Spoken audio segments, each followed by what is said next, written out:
The emergency beacon cut through the void of space like a dying scream. Its shrill digital wail carried across 17 star systems, broadcasting on every frequency the Galactic Consortium had designated for crisis communications. But this particular signal held a special encryption, one that marked it as strictly for consortium members only. The message itself was simple and desperate. Colony ship Serenity's Grace requesting immediate assistance.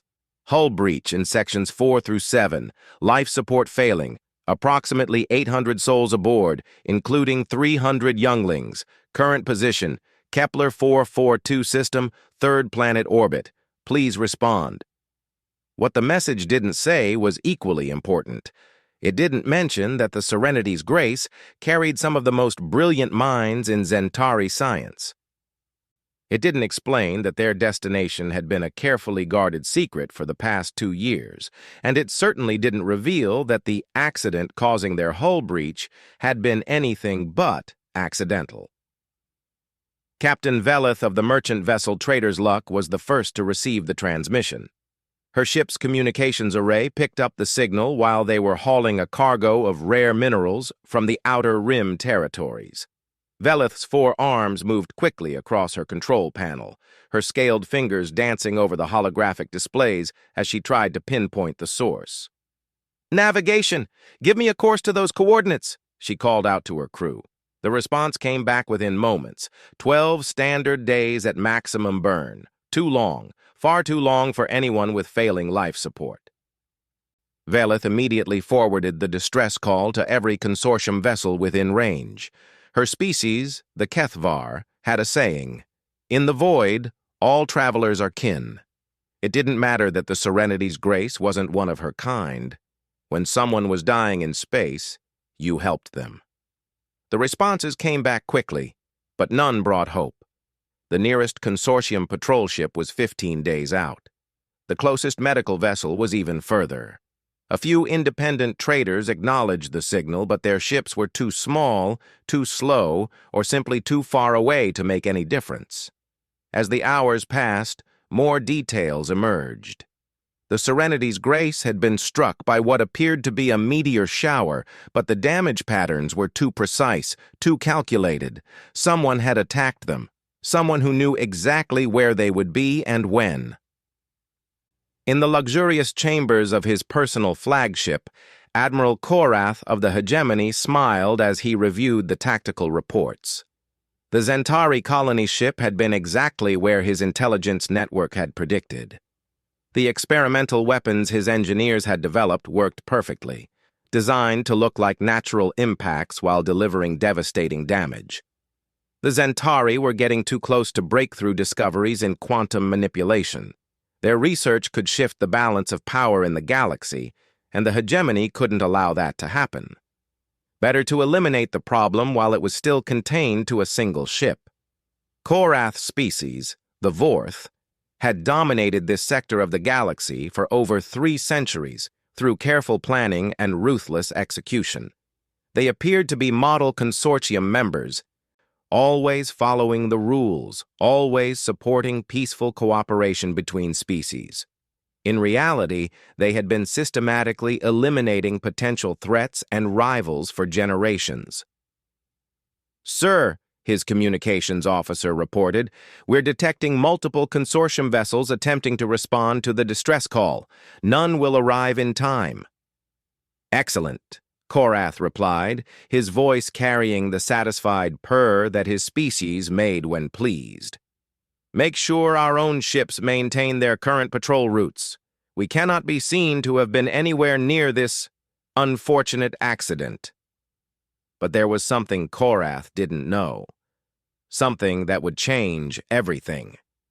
3 days out from Earth's moon, the cargo hauler Midnight Runner was making its way back from a routine supply run to the outer colonies.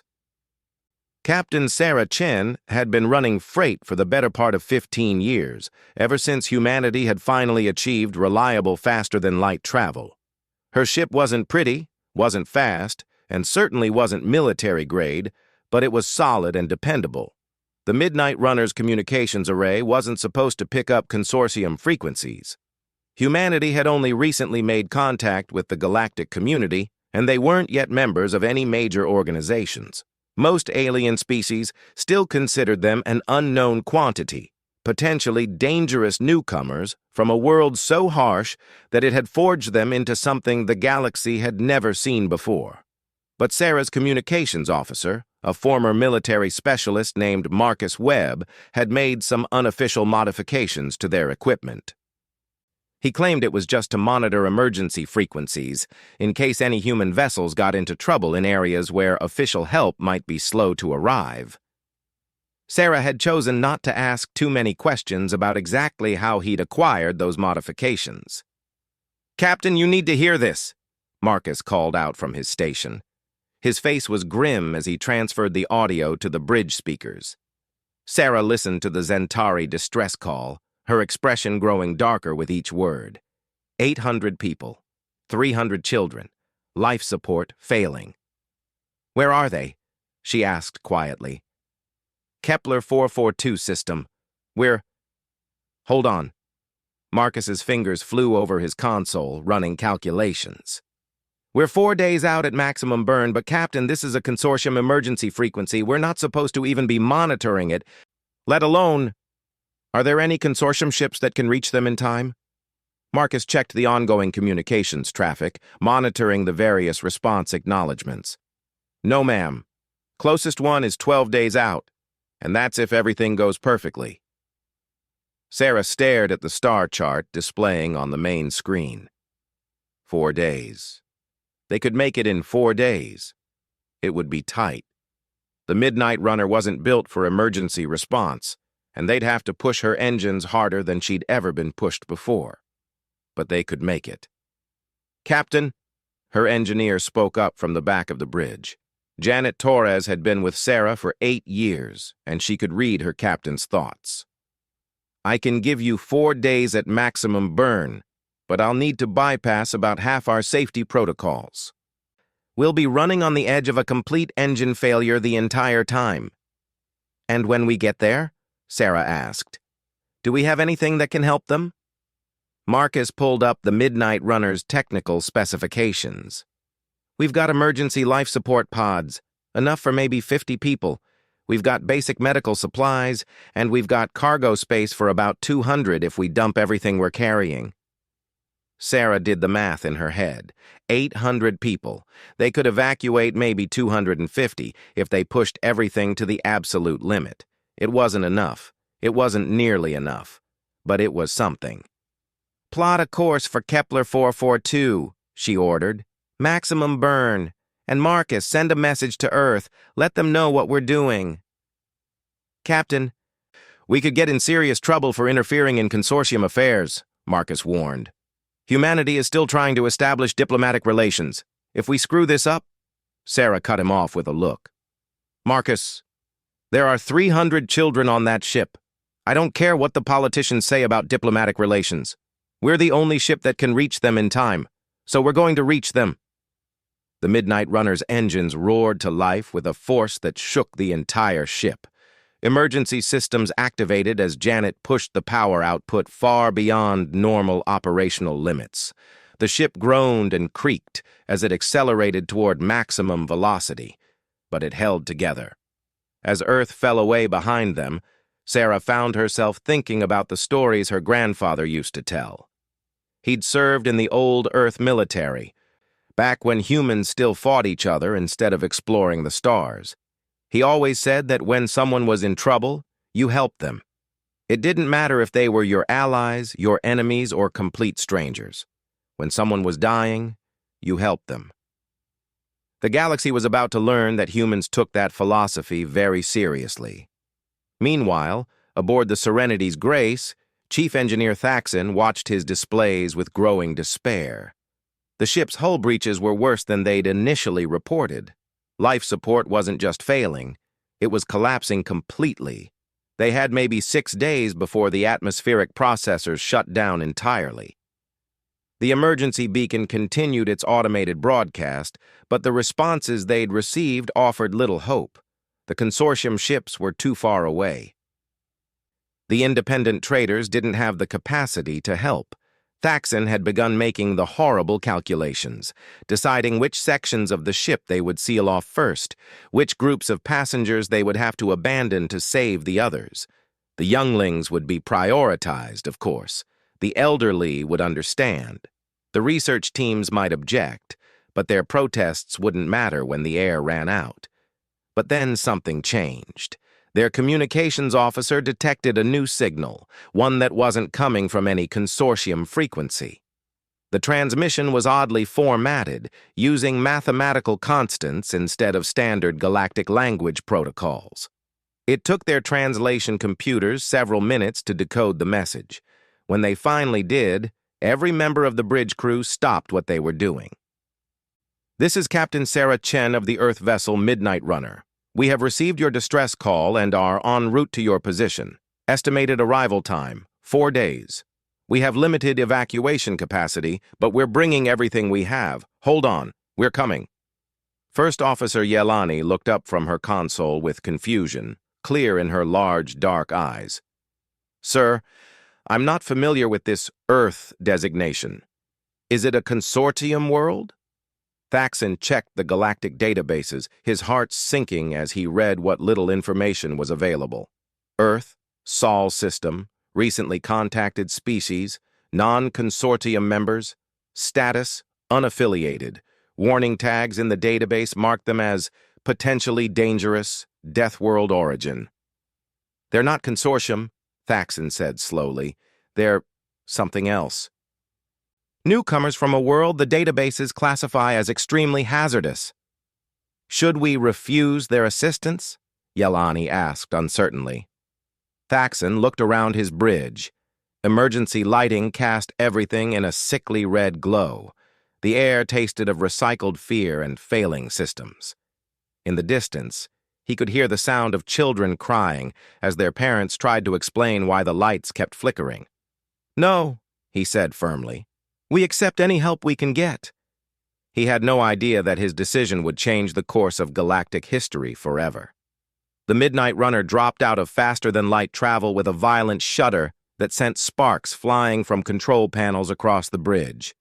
Janet Torres's voice crackled over the intercom immediately. "We're here, Captain, but the engines are fried. We've got maybe 6 hours of maneuvering power left if we're lucky." Sarah Chen stared at the main display, where the Serenity's grace hung in the void like a broken sculpture. The Zentari colony ship was massive, easily 10 times the size of the Midnight Runner, but it was also dying.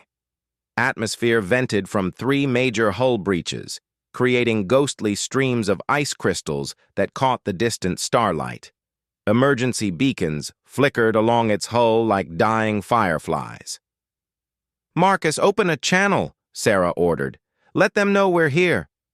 The response came within moments. The voice was translated by their computers, but the relief in the speaker's tone needed no translation.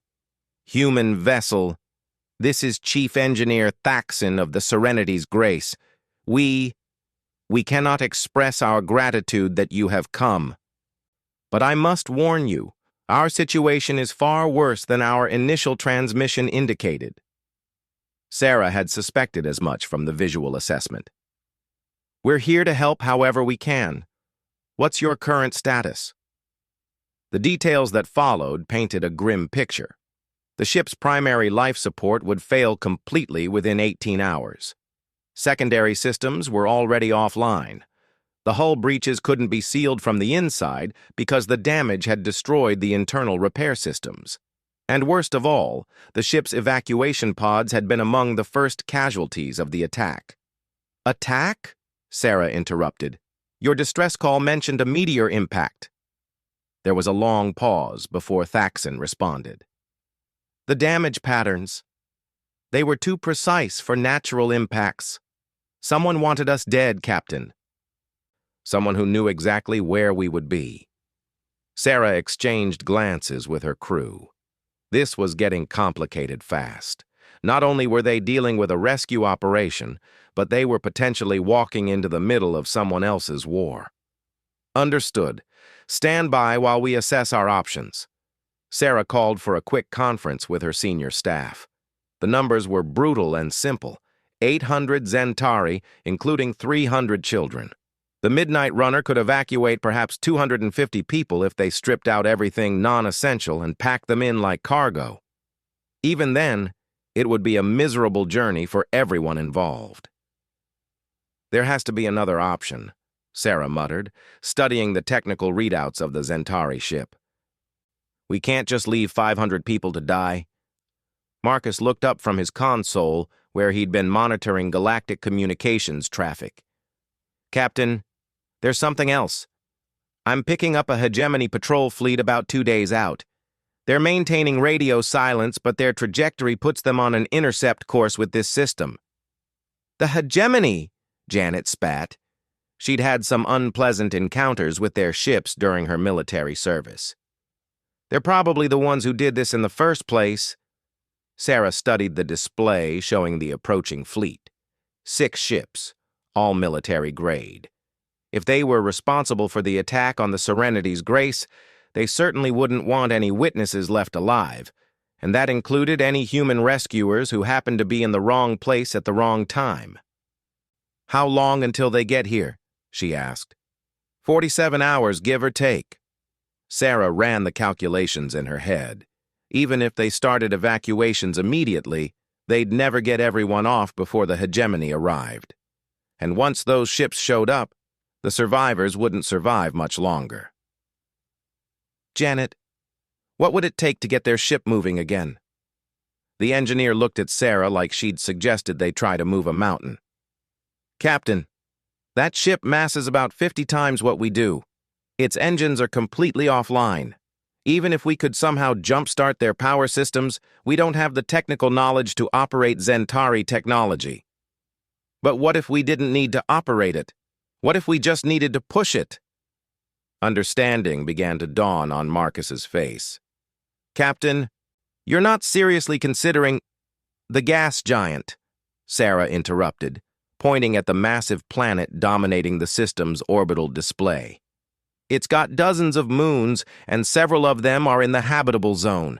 If we could push the Serenity's Grace into orbit around one of those moons, the structural stress would tear both our ships apart, Janet protested. The Midnight Runner wasn't designed for that kind of load. Sarah looked around at her crew, people who had followed her across half the galaxy hauling cargo and keeping the trade routes open. They weren't military. They weren't heroes. They were just working people trying to make a living among the stars. But they were human. Janet, I need you to run the numbers. Assume we're willing to push our engines past every safety limit you've ever heard of.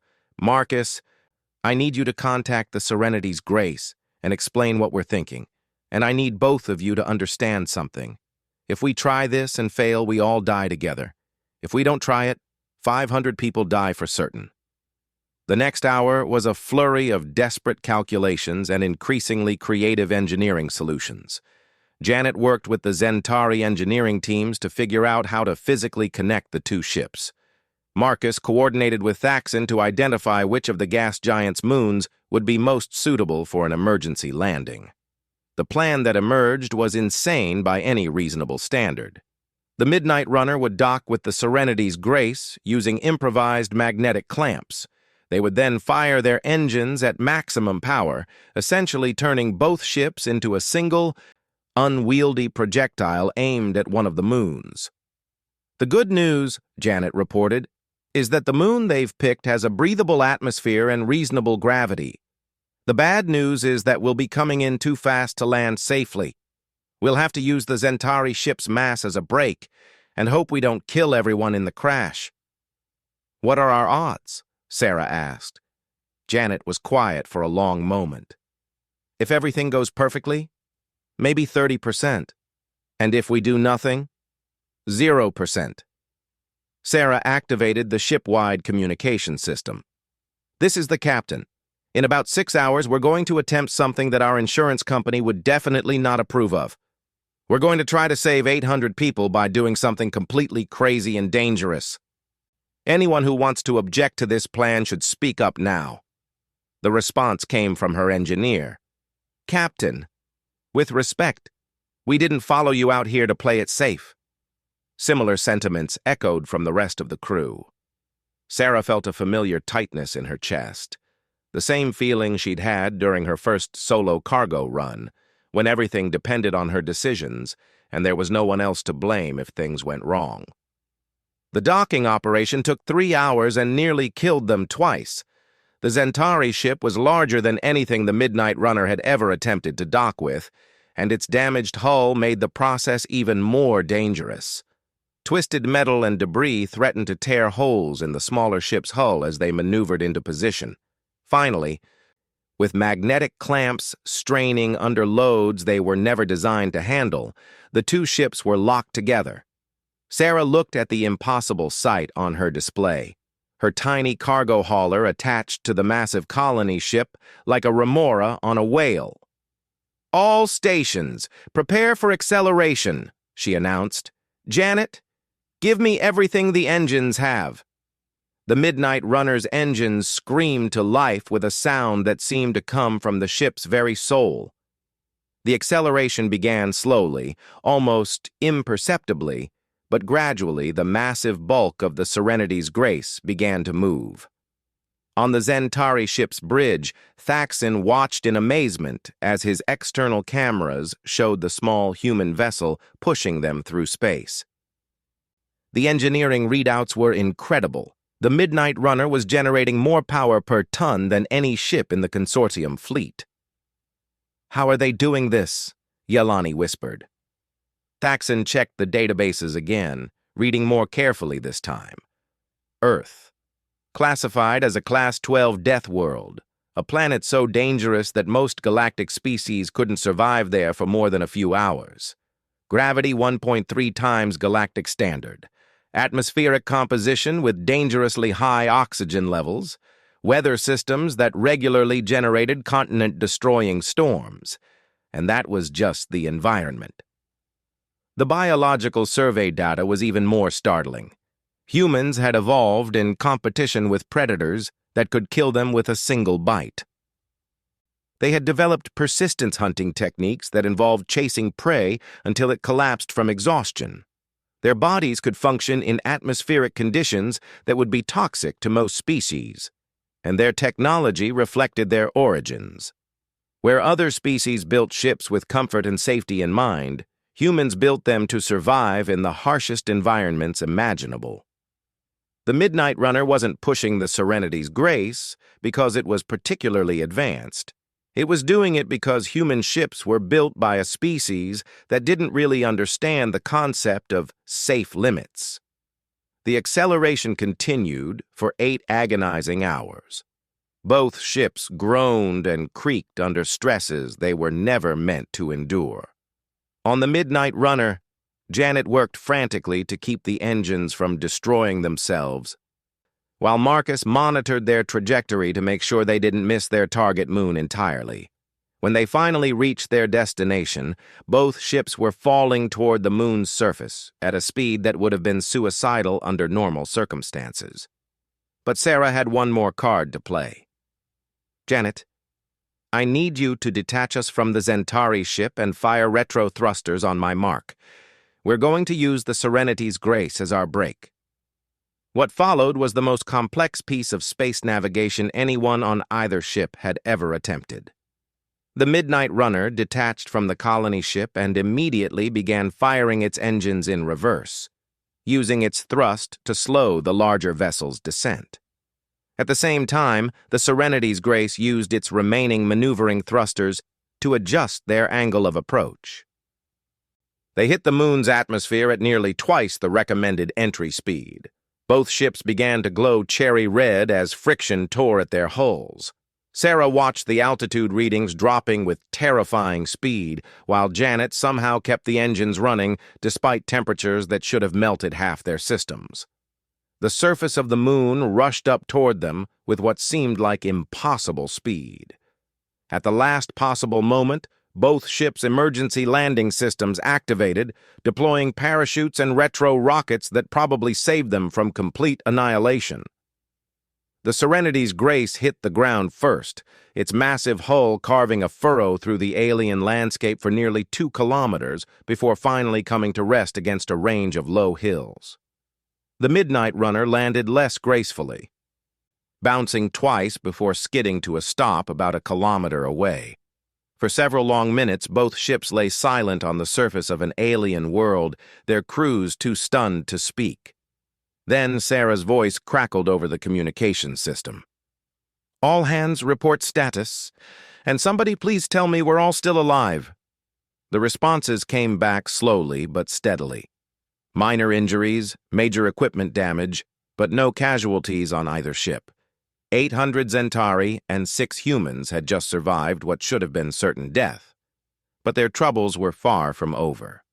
Admiral Korath's fleet was still approaching, and they would be very interested to learn that their carefully planned massacre had been thwarted by a species they'd never heard of. Sarah Chen stood on the surface of the alien moon, breathing air that tasted of copper and ozone through her emergency respirator. The crash landing had been successful by the loosest possible definition of the word. Everyone was alive, but both ships were completely grounded.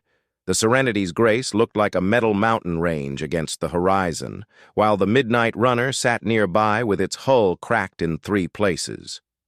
"Captain," Marcus called from his makeshift communications station, "I've got good news and bad news. The good news is that this moon's atmosphere is breathable for both humans and Zentari, just like the databases said. The bad news is that Admiral Korath's fleet just dropped out of FTL. They'll be in orbit within 6 hours. Sarah nodded grimly. They'd known this moment would come. The question was what they were going to do about it. Chief Engineer Thaxon approached carefully, still not entirely comfortable with how easily the humans seemed to adapt to hostile environments. His people were struggling with the slightly higher gravity and thinner air, while the humans acted like they were taking a casual stroll through a park. "Captain Chen," Thaxon said, "my people are in your debt. You have saved 800 lives at great risk to yourselves. But I fear that Admiral Korath will not simply allow us to remain here. He went to considerable trouble to arrange our deaths, and he will not appreciate that his plan has failed." Sarah looked up at the sky, where the first of the hegemony ships was already visible as a moving star. "Tell me about Korath. What's his standard operating procedure?" Thaxon's expression darkened. "The Admiral is known for his thoroughness. If he cannot make our deaths look like an accident, he will settle for making them look like the result of a legitimate military operation. He will claim that we were engaged in illegal research, or that we were secretly developing weapons. The consortium will believe him because they want to believe him. The hegemony has been a member in good standing for centuries." "And what about witnesses?" "There will be no witnesses," Thaxon said quietly. "Your ship responded to our distress call, which means you have evidence of the attack. Korath cannot allow you to return to human space." Sarah considered this information while watching her crew work to establish a defensive perimeter around the crash sites. It was a futile gesture. Really, they were 6 people with small arms against a fleet of warships. But humans, she'd learned over the years, had a stubborn refusal to accept defeat, even when defeat was mathematically certain. "Marcus, can you get a message to Earth?" Her communications officer looked up from his equipment. "Maybe. The atmosphere is playing hell with our transmissions, but if I boost the signal and aim for one of the orbital relay stations, it would take about 18 hours for a message to reach Earth, and another 18 for a response." "Do it. Send everything we have. Our location. What happened to the Serenity's Grace. Everything about Korath and the hegemony attack. Make sure they understand that we tried to help." "Captain," Thaxon interrupted, "even if your message reaches Earth, what can your government do? You told us that humanity is not a member of the consortium. You have no legal standing to intervene in galactic affairs." Sarah smiled, and something in that expression made Thaxon take an involuntary step backward. "That's the beautiful thing about not being a consortium member. We don't have to follow consortium rules." Before Thaxon could ask what she meant, the sky lit up with the bright flares of ships entering the atmosphere. Admiral Korath wasn't wasting any time. The hegemony ships landed in a perfect military formation about 5 kilometers away from the crash sites. Sarah watched through binoculars as assault troops disembarked and began advancing in textbook formation. They moved with the confidence of soldiers who had never faced serious resistance. "Captain, incoming transmission," Marcus reported. "Admiral Korath wants to talk." Sarah nodded. "Put him on." The voice that came through their speakers was smooth and cultured, with the slight purr that indicated the speaker was pleased with himself. "I am Admiral Korath of the Hegemony Third Fleet. I understand that there are survivors from the unfortunate accident that befell the Serenity's Grace. As the ranking consortium authority in this system, I am here to provide assistance and investigate the incident. This is Captain Sarah Chen of the Earth vessel Midnight Runner. We're providing humanitarian aid to the survivors, Admiral. I assume your investigation will want to include our testimony about the attack on the Serenity's Grace?" The silence that followed stretched for nearly 30 seconds. When Korath spoke again, his voice had lost its cultured smoothness. "I'm afraid there has been a misunderstanding, Captain. Our investigation has already determined that the Serenity's Grace was destroyed by a natural meteor impact. There was no attack." "Interesting," Sarah replied. "Our sensor logs show a very different story. I look forward to sharing our data with consortium investigators." "I'm sure you do. Unfortunately, Captain Chen, your vessel appears to have suffered significant damage in your heroic rescue attempt. I'm afraid that all hands were lost when your ship's power core experienced a catastrophic failure. A tragic accident. But these things happen when primitive technology is pushed beyond its limits." Sarah looked around at her crew, all of whom were very much alive and listening to their own death sentence being pronounced. "Admiral, I think there may be some confusion. We're all perfectly fine down here." "Not for long," Korath replied, and the transmission cut off. The attack came exactly 10 minutes later. Korath's assault troops advanced in a standard pincer movement, clearly intending to overwhelm the crash sites through superior numbers and firepower. It was a textbook operation against a fixed defensive position held by inferior forces. It was also about to become a very educational experience for the hegemony forces. The first thing that surprised the alien soldiers was the terrain itself. The humans had spent the past few hours preparing the battlefield, and they had approached the task with a level of creativity that wasn't covered in any consortium military manual. They had turned the wreckage of both ships into fortified positions, using the twisted metal to create overlapping fields of fire and kill zones that channeled attackers into carefully prepared trap areas. The second surprise was the humans themselves. Korath's intelligence reports had described them as a recently contacted species with primitive technology and no real military experience. What the reports hadn't mentioned was that humans had evolved on a world where everything was constantly trying to kill them, and that they had developed tactics to match.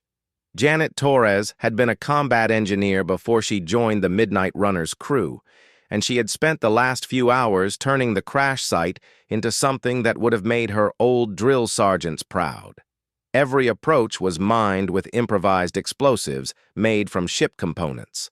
Every piece of cover concealed additional traps. And every defensive position had been constructed with the assumption that it would eventually be overrun, with fallback positions already prepared. The humans didn't fight like the other species Korath's forces had encountered. They didn't stand their ground and trade fire until one side or the other was defeated. Instead, they used hit-and-run tactics, appearing just long enough to inflict casualties before disappearing into terrain that they seemed to know better than the soldiers who were actually looking at it. Marcus Webb had been a sniper in his previous military career, and he put those skills to devastating use. The hegemony troops were accustomed to fighting enemies who stayed in one place long enough to be targeted effectively. Marcus never stayed in the same position for more than 2 shots. and his knowledge of human-manufactured weapons allowed him to make every shot count. But the real shock came when the hegemony forces finally managed to corner some of the humans in direct combat. The aliens had expected a brief firefight followed by surrender or retreat. What they got instead was something much more disturbing. The humans fought with an intensity that bordered on insanity, seeming to ignore wounds that should have incapacitated them. They used their environment as a weapon, turning rocks into projectiles and metal fragments into blades. When their ammunition ran out, they switched to hand-to-hand combat with a ferocity that made hardened soldiers hesitate. Most disturbing of all, they kept talking to each other throughout the entire battle, coordinating their movements and sharing tactical information in calm, conversational tones that suggested they were enjoying themselves. After 2 hours of combat, Korath's assault force had suffered 30% casualties and had advanced exactly 0 meters toward their objectives. The Admiral was beginning to understand why the galactic databases classified humans as a potentially dangerous species.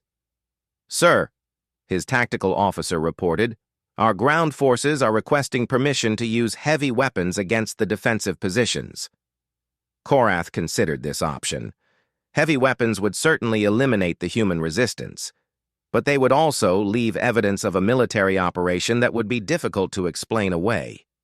The whole point of this exercise was to make the deaths look accidental. Denied, he decided. Continue the assault with conventional weapons. That decision proved to be a mistake. The humans had been fighting a defensive battle for the past 2 hours, gradually falling back toward the Zentari ship and buying time for the evacuation of wounded civilians. But Sarah Chen had been a cargo hauler for 15 years, and cargo haulers learned to think several moves ahead. The retreat hadn't been random. Every fallback position had been chosen to draw the hegemony forces into a specific area, a shallow valley between 2 ridges where the crashed Serenity's Grace could provide covering fire from its remaining weapon systems. When the trap was sprung, Thaxon found himself witnessing something he hadn't thought possible. 6 humans, supported by the Zentari ship's automated defenses, stopped the advance of over 200 professional soldiers. They didn't just stop them, they routed them completely, sending the survivors fleeing back toward their landing site in complete disorder. "How?" Yelani whispered, staring at the tactical displays showing the humans methodically eliminating the last pockets of resistance. "How are they doing this?" Thaxon had been studying the human performance with growing amazement. The answer was becoming clear, and it was profoundly disturbing. "They're not fighting like civilized beings," he said slowly. "They're fighting like predators, like the apex predators from their death world." Admiral Korath was having similar realizations aboard his flagship. His ground assault had been completely defeated by 6 cargo haulers with improvised weapons. The implications were staggering. "Sir," his communications officer reported, "we're receiving a transmission from the planet's surface. Put it through." Sarah Chen's voice filled the bridge, and there was something in her tone that made every officer present uncomfortably aware that they were dealing with something they didn't understand. "Admiral Korath, this is Captain Chen. Your assault has failed. Your troops are retreating. I'm prepared to accept their surrender." "Captain Chen," Korath replied carefully, "I think there has been a misunderstanding. My forces were simply responding to what appeared to be hostile action from the surface. Admiral, let me be very clear about something. You attacked a rescue operation. You tried to murder 800 civilians to cover up your own war crimes. And you threatened the lives of my crew. Where I come from, those are fighting words." Before Korath could respond, his sensor operator called out in alarm, "Sir, multiple contacts dropping out of FTL. Unknown configuration ships, approaching fast." Korath's blood turned to ice as he watched the tactical display populate with new contacts. 12 ships, all of them broadcasting Earth identification codes. They weren't large ships. None of them massed more than a heavy cruiser. but they were moving in formation with a precision that spoke of extensive military training. The lead ship opened communications immediately. Admiral Korath, this is Commander Patricia Valdez of the Earth Defense Force ship Yorktown. You are ordered to withdraw your forces immediately and submit to escort back to Consortium space for investigation of war crimes. Korath found his voice after several seconds of stunned silence. Commander, Earth is not a Consortium member. You have no authority here. Admiral, we received a distress signal from one of our ships. When we investigated, we found evidence of an unprovoked attack on a civilian vessel, followed by an assault on a rescue operation. We don't need Consortium authority to protect our own people. The hegemony fleet outnumbered the human ships 6-12, but Korath was beginning to understand that numbers might not matter as much as he'd always assumed. If 6 cargo haulers could defeat 200 of his best soldiers, what could 12 military vessels do to his fleet? You are making a very serious mistake, Commander. He tried one last time. The hegemony will not forget this insult. Commander Valdez's response carried across the communication channel with crystal clarity. Admiral, your forces attacked our civilians. Trust me when I say that humanity won't forget that either. The standoff lasted for 6 hours. Admiral Korath spent that time trying to find a way out of the situation that wouldn't end with his career in ruins and his ships either destroyed or captured. Eventually, he was forced to admit that no such solution existed. The hegemony fleet withdrew under escort, leaving behind 37 prisoners who would be turned over to Consortium authorities along with a complete record of their attack on the Serenity's Grace. 2 weeks later, Sarah Chen sat in the captain's chair of a brand new ship, a gift from the grateful Zentari government, and read the final report on the incident. Admiral Korath had been stripped of rank and exiled from hegemony space. The Consortium had issued a formal apology and requested opening diplomatic relations with Earth. And somewhere in the galaxy, other species were beginning to whisper about the Deathworlders who had appeared from the void to save 800 lives simply because it was the right thing to do. But Sarah wasn't thinking about galactic politics. She was thinking about her grandfather's old stories and how proud he would have been to know that his lessons about helping people in trouble had traveled all the way to the stars. The galaxy was learning that when humans heard a distress call, it didn't matter if it was meant for them or not. They were coming anyway.